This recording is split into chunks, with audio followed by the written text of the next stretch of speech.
நம்ம எங்கே தடுமாறிட்டோம் அப்படின்னா, நான் நம்மளை அட்ரஸ் பண்ண விரும்புகிறோம், நம்மளை பிரதிபலிக்க விரும்புகிறோம், நம்மை காண்பிக்க விரும்புகிறோம், என்ன எல்லாரும் ஃபோக்கஸ் பண்ணணும்னு விரும்புகிறோம். இங்கே தான் பிரச்சனை.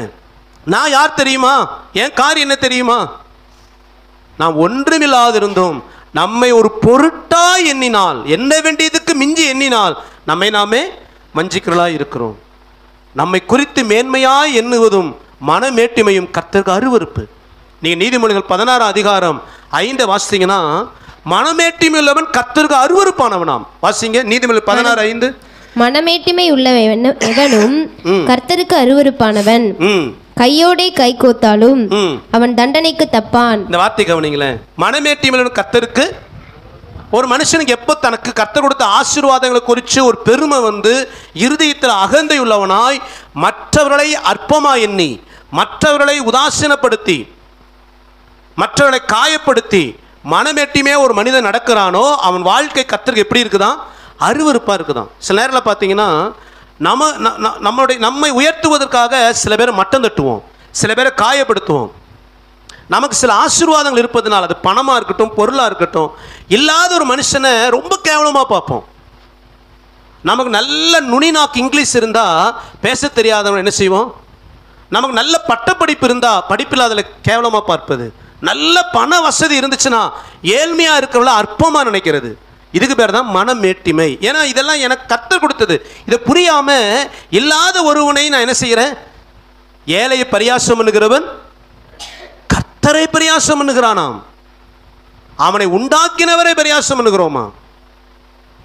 ஆனால் சொல்றாரு, இந்த மனமேட்டிமை உள்ளவன் கர்த்தருக்கு அருவருப்பன், அவன் கையோடு கை கோர்த்தாலும். அப்படின்னு என்ன அர்த்தம் தெரியுங்களா, தாழ்மையுள்ள கர்த்தருக்கு பிரியமா இருக்கிற ஒரு மனுஷனோடு அப்படியே ஜாயின் பண்ணி கையை கோத்திருந்தாலும் அவன் கையை ஒருத்தன் நல்லவன் பிடிச்சிருக்கிறான்னு கர்த்தர் விட மாட்டாராம்.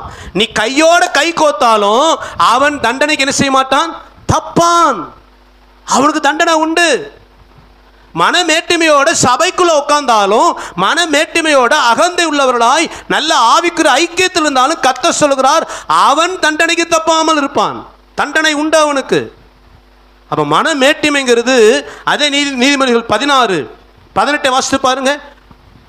விழுதலுக்கு முன்னானது அழிவுக்கு முன்னானது அகந்தை, விழுதலுக்கு முன்னானது மனமேட்டிமை.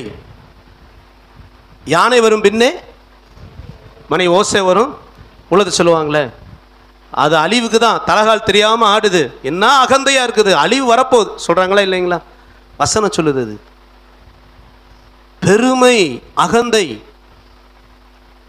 நம்மை அழிவுக்கினராய் கொண்டு செல்லுமா. அதே தாழ்மையாய் நம்ம எந்த லெவலில் கர்த்தர் உயர்த்தினாலும், எந்த அளவு கர்த்தர் உயர்த்தினாலும், நம்மை தாழ்த்தினால் தேவன் நம்மை உயர்த்த உண்மையிலவர். ஹல்லேலூயா. ஒரு நடந்த ஒரு சம்பவத்தை ஒரு ஊழியக்காரர் சொன்னதை கேட்டேன். ஒரு ஊழியக்காரர் செய்தி கொடுக்க ஒரு சபைக்கு அழைக்கப்பட்ட அந்த சபைக்கு போனார். அந்த ஊழியக்காரர் 3 நாள் கூட்டம், 3 நாளும் அந்த ஊழியக்காரர் ரிசீவ் பண்ணி அவரை லாட்ஜை தங்க வைக்கிறது, மீட்டிங் கூட்டு வர்றது, முடிஞ்சோடனே கூட்டிகிட்டு போகிறது, அவரை தங்க வைக்கிறது, அவருக்கு வேண்டிய தேவையெல்லாம் சந்திக்கிறது, சாப்பாட்டுக்கு எல்லாம் 3 நாள் A to Z. அந்த பாஸ்டர் வந்து ஒரு நபரை அப்பாயின்மெண்ட் பண்ணிட்டார். அந்த நபர் எப்போவுமே பாஸ்டரோட கான்டாக்ட், அந்த வந்த ஊழியரோட கான்டாக்டில் இருந்து அவருக்கு என்ன வேணும், தண்ணி வேணாலும் இவர் தான் ஓடி போவார், ஒரு சாப்பாடு வேணும் அல்லது ஒரு ஃப்ரூட்ஸ் வேணும் அல்லது சபைக்கு மீட்டிங் எல்லாத்துக்கும் இவர் தான். 3 நாள் மீட்டிங். அந்த ஊழியக்காரருக்கு ரொம்ப சந்தோஷமாக இருந்தது. இந்த சகோதரனுக்கு ரொம்ப ஒத்துழைப்பாக இருந்தார். 3ஆவது நாள் மீட்டிங் முடித்த உடனே அந்த ஊழியக்காரர், அந்த கூட இருந்த அந்த சபை விசுவாசி அவர் சொன்னார், ஐயா நீங்கள் முடிஞ்சு போகும்பொழுது என் வீட்டுக்கு வந்து என்ன செய்யணும், ஒரு ஜெபம் பண்ணிவிட்டு போகணும். அந்த ஊழியக்காரர், என்னப்பா 3 நாள் என்னை எவ்வளோ கவனிச்சுக்கிட்ட, ஒரு வேலைக்காரனை போல் என் கூட இருந்து எல்லாம் பார்த்துக்கிட்டேன், நான் வீட்டுக்கு கட்டாயம் வந்து என்ன செய்வேன், ஜெபம் பண்ணுவேன். 3ஆவது மீட்டிங் முடிஞ்சது. வீட்டுக்கு இந்த வேலை அந்த விசுவாசி இந்த ஊழியக்காரர் கூட்டிகிட்டு போகிறார் ஜெபம் பண்ண. ஒரு பெரிய பணக்காரர் இருக்கிற ஒரு குடியிருப்பு, அங்கே போய் கார் நிற்கிது. இவர் பார்க்குறாரு, என்ன இவர் இங்கே கொண்டு வர்றாரு, யாரையும் பார்க்க போகிறாரா என்னன்னு தெரியலையே. போனோடனே செக்யூரிட்டி கேட்டை திறக்கிறான், நேராக கார் உள்ளே போயிடுச்சு. போன உடனே ஒரு பெரிய பங்களா, வசதி வாய்ப்புள்ள பெரிய ஆடம்பர பங்களா. அதுக்குள்ளே போனால் எல்லாரும் இந்த விசுவாசியை பார்த்து அங்கே உள்ள இருக்கிறவங்களாம் மரியாதை. இவருக்கு ஒரு ஆச்சு இந்த ஊழியக்காருக்கு, பிரதர் இந்த வீடு முதல்ல யார் வீடு, நீங்கள் எங்கே கூப்பிட்டு வந்திருக்கிறீங்க, உங்கள் வீட்டுக்கு ஜெபம் பண்ணணும்னு சொன்னீங்களே, யார் வீட்டுக்கு கூப்பிட்டு வந்திருக்கிறீங்க? இந்த விசுவாசம் சொன்னாராம், ஐயா இது என்னோடது தான். இது யார் இது? அந்த ஊழியக்காரர் உண்மையாக சொல்கிறாரு, எனக்கு அது ரொம்ப அவமானமாக போச்சு. ஏன்னா கொஞ்சம் வசதி வந்துட்டாலே இன்னைக்கு ரொம்ப அகந்தே நடக்கிற ஜனங்கள் மத்தியில் அவர் பெரிய பணக்காரர். அப்புறம் தான் சபை பாஸ்டர் விசாரிச்ச சொன்னாராம், அவர் பெரிய பிஸ்னஸ் மேன், ஏராளமான சொத்துக்களுக்கு அதிபதி அவர். அந்த ஊழியக்காரர் சொன்னார், அவர் வீட்டுக்குள்ள நுழையிற வரைக்கும் அவர் பெரிய பணக்கார வாழ்க்கைக்கு சொந்தக்காரன் என்னால் ஏற்றுக்கொள்ளவே முடியும். 3 நாள் எனக்கு ஒரு வேலைக்காரன போல இருந்தார். ஒரு காரியத்தில் கூட அந்த ஒரு பணக்கார திமிரோ அல்லது அவருக்கு வேலை செய்ய அத்தனை பேர் இருக்கிறான் உள்ள. ஆனால் எனக்கு ஒரு எடுபடி போல தண்ணி எடுத்து கொடுக்குறாரு, பேகை தூக்குறாரு, என்னை காரில் உட்கார வைக்கிறாரு, அவ்வளோ ஒரு தாழ்மையை அவர் சொன்னார். அந்த ஊழியக்காரர் சொல்றாரு, எங்கிட்ட கூட தாழ்மை இல்லை அப்படின்னாரு.